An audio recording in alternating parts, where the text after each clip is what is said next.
Haleluya, puji Tuhan, salam sejahtera bagi kita semua. Bapak Ibu Saudara sekalian, Jemaat GPI Irsyada yang dikasih oleh Tuhan. Mari kita akan bersama-sama kembali akan mendengarkan renungan. Pada saat ini kita akan sama-sama membuka Alkitab kita di dalam Matius pasal yang ke-16 ayat yang ke-24. Matius pasal yang ke-16 ayat yang ke-24. Akan saya bacakan demikian. Lalu Yesus berkata kepada murid-muridnya, "Setiap orang yang mau mengikut aku, ia harus menyangkal dirinya, memikul salibnya, dan mengikut aku." Haleluya, puji Tuhan. Ayat yang begitu indah yang mengingatkan kita bahwa kita sebagai umat Tuhan, barang siapa yang mengikut Dia, kita harus menyangkal diri kita, memikul salibnya, dan mengikut Dia. Judul yang diberikan oleh Lembaga Alkitab di sini yaitu pemberitahuan pertama tentang penderitaan Yesus dan syarat-syarat mengikut Dia. Dan judul yang akan saya berikan di renungan pada saat ini yaitu syarat mengikut Kristus. Kita akan belajar mengenai syarat bagi kita sebagai umat Tuhan yang percaya kepada Tuhan, yang mengikut Kristus. Yang pertama, menyangkal diri. Menyangkal diri berarti melupakan kepentingan sendiri, melupakan kepentingan pribadi kita atau egoisme, dan ada penyerahan diri sepenuhnya kepada Tuhan. Menyerahkan diri kita sepenuhnya kepada Tuhan. Menjadi murid berarti mau mempertaruhkan seluruh yang ada padanya dan bersedia untuk menanggalkan haknya, untuk mengorbankan diri dan mempersembahkan hidup hanya untuk Tuhan. Dan kita sebagai umat Tuhan, kita harus bersedia mempertaruhkan seluruh yang ada pada kita, menanggalkan hak kita, mengorbankan diri untuk mempersembahkan hidup kita hanya kepada Tuhan Yesus. Ini berarti bahwa kita tidak lagi berusaha mencari hal-hal yang menyenangkan diri kita sendiri, berusaha mencari hal-hal yang menguntungkan, mengenakan hidup kita secara pribadi atau yang mengenakan diri kita sendiri, tetapi sebaliknya kita akan mencari hal-hal yang menyenangkan Tuhan, mencari hal-hal, melakukan hal-hal yang menyenangkan hati Tuhan, yang menyenangkan Tuhan di dalam kehidupan kita. Penyangkalan diri berarti sebuah sikap yang diwujudkan dalam sebuah tekad, keinginan kita, komitmen kita, keberanian kita, dan integritas kita. Seringkali kalau orang ingin menyangkal dirinya, pasti menuju kepada berpuasa, menyangkal diri dengan berpuasa, tidak makan dan minum. Ini memang merupakan salah satu hal juga bagaimana kita menyangkal diri kita, supaya kita tidak terus di dalam nafsu dunia kita, untuk melatih tubuh kita, melatih diri kita, untuk menahan, untuk mengontrol diri kita, supaya kita tetap terus ada dalam kehendaknya Tuhan di dalam kehidupan kita.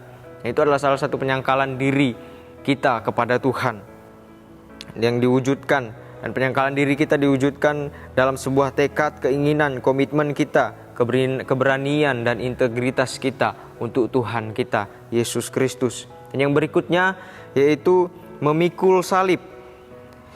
Salib melambangkan beban berat yang harus ditanggung dan dipikul oleh kita sebagai umat Tuhan yang mengikut Kristus, sebagai umat Tuhan pengikut Kristus. Menderita, ada penderitaan, ada kehinaan, ada cemooh, ada penolakan, serta penyangkalan diri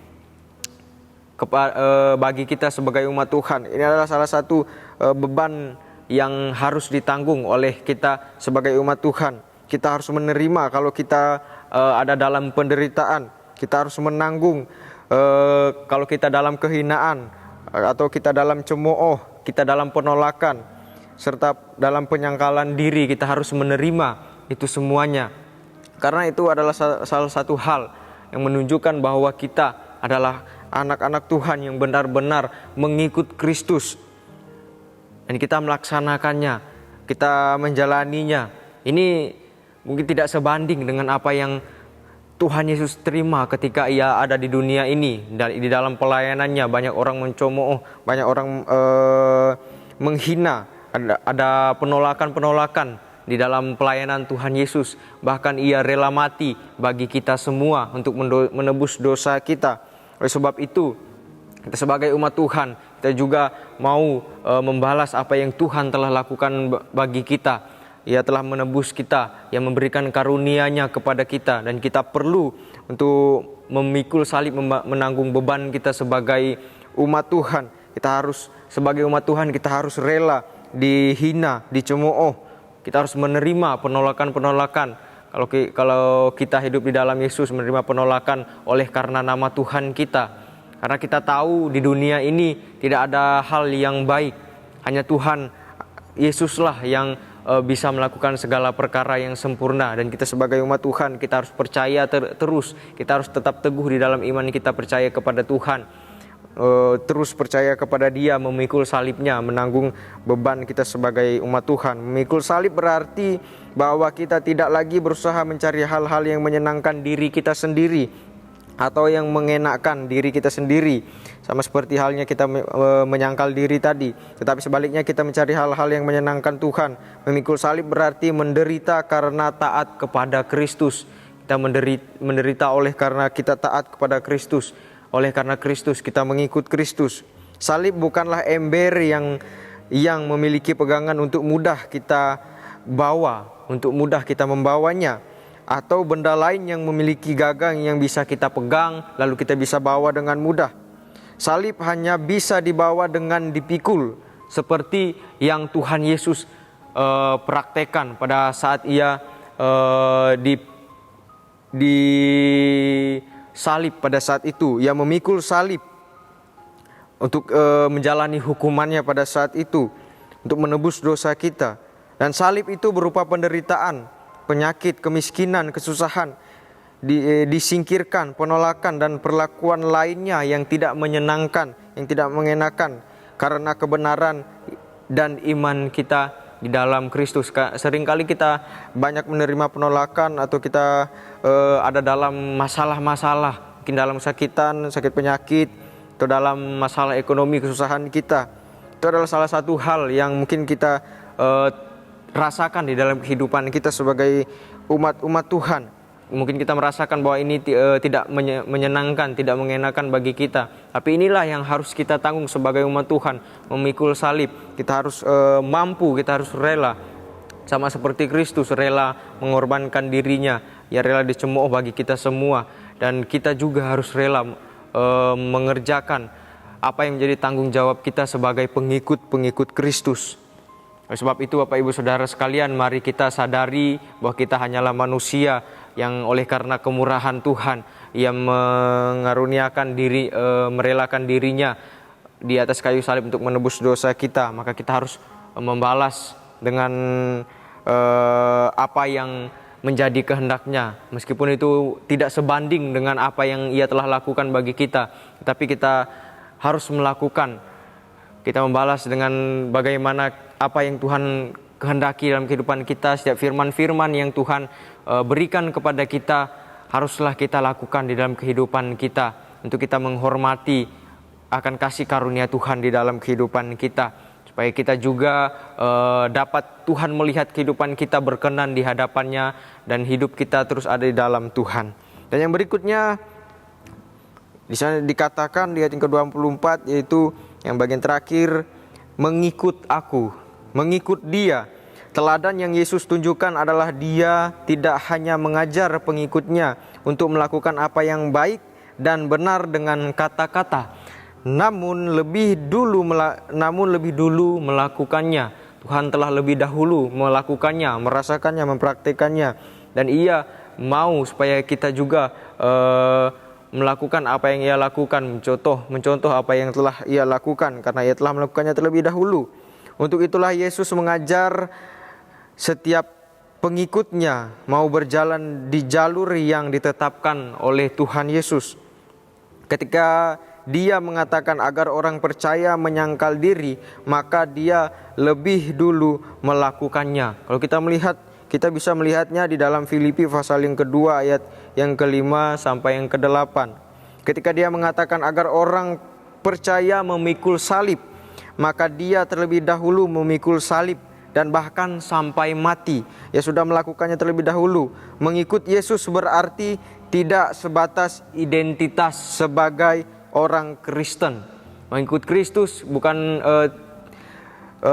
berarti sebatas identitas sebagai kita orang Kristen, sebagai kita orang-orang yang mengikut Kristus, yang tahu Kristus, yang percaya kepada Kristus.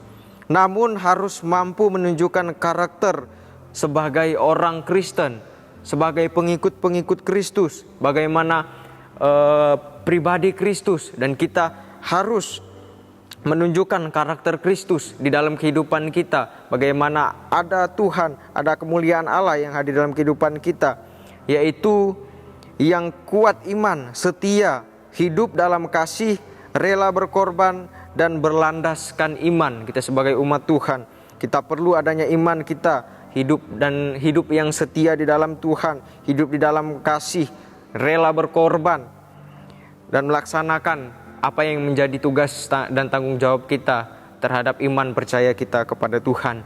Jadi biarlah hidup kita sesuai dengan apa yang Tuhan mau, menyangkal diri kita, memikul salib, mengikut Yesus. Yesus yang menjadi teladan dalam kehidupan kita, bagi kita di dalam kesetiaan, doa, dan menentang hal yang jahat.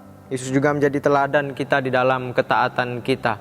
Biar kita mau melakukan apa yang menjadi kehendak Tuhan dalam kehidupan kita, kita melakukan apa yang Tuhan telah ajarkan kepada kita dan Tuhan mau untuk kita lakukannya. Mari kita lakukan bersama, karena kita adalah pengikut Kristus. Kita harus taat, kita harus setia dengan apa yang Ia berikan kepada kita. Syarat-syarat yang telah Ia berikan kepada kita, yaitu kita menyangkal diri kita, berarti melupakan kepentingan kita sendiri, memikul salib kita, melambangkan beban yang harus kita tanggung sebagai umat Tuhan, dan mengikut Dia dalam teladannya, dalam apa yang Ia lakukan, apa yang Ia kerjakan selama Ia ada di dunia, pada saat Ia ada di dunia saat itu. Dan itulah yang harus kita lakukan sebagai umat-umat Tuhan.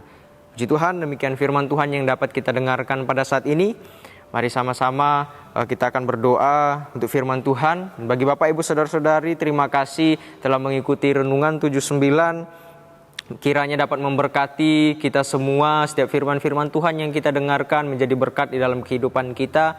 Bukan hanya kita sekedar mendengarkan dan kita menerima berkat, tapi kita mau melakukan setiap firman Tuhan di dalam kehidupan kita. Dan bagi Bapak, Ibu, Saudara-saudari yang ingin didoakan untuk pokok-pokok doa tertentu, atau menceritakan kesaksian, baik mujizat kesembuhan, mujizat pemulihan, dan mujizat lainnya, biarlah bisa disalurkan melalui chat WhatsApp di nomor 081327420088. Puji Tuhan, kita berdoa untuk kebenaran firman Tuhan. Terima kasih Tuhan, terima kasih Yesus buat kebaikan-Mu, penyertaan-Mu. Kami percaya Engkau adalah Tuhan kami, dan kami mau Tuhan menjadi pengikut-Mu yang setia, yang taat kepadamu Tuhan. Kami mau memikul salib, kami mau melakukan apa yang menjadi kehendak-Mu dalam kehidupan kami. Biar Engkau terus mengajarkan kami menjadi hamba-Mu, menjadi pengikut-Mu yang setia, yang berkarakter seperti yang telah Engkau ajarkan Tuhan. Terima kasih Tuhan, terima kasih Yesus. Ya Tuhan, tolonglah kami jemaat GPD El Shaddai menuruti perintah-Mu dan tinggal dalam kasih-Mu, sehingga sukacita-Mu ada di dalam kami dan sukacita kami menjadi penuh. Di dalam nama Tuhan Yesus Kristus kami sudah berdoa. Haleluya. Amin.